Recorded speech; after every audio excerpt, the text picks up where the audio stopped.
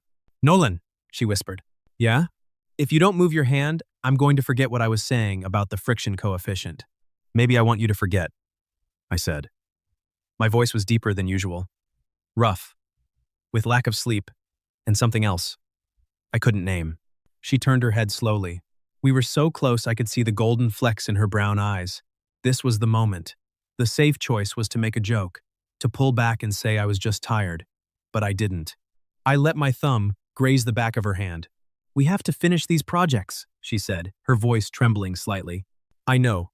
We have to graduate. I know. We have to leave." That word "leave" was the bucket of ice water, and it was the reminder that we were on a countdown. Sienna was the first to pull away. She cleared her throat, adjusted her pencil, and went back to her map. "August is coming," she said, her voice back to its sharp, clinical self. "Focus, Nolan." I went back to my chair, but the math didn't get any easier. Because for the first time, I realized that the resistance of the environment wasn't the problem. The problem was that the environment, this apartment, this girl, this life, had become a vacuum I never wanted to escape. That night changed the air between us. The accidental brushes against each other in the kitchen became intentional. The late-night talks became longer and more personal. We were building something beautiful on a foundation we knew was scheduled for demolition. And then, 3 days later, I met Madison. The field trip happened exactly 2 weeks before the Madison dinner.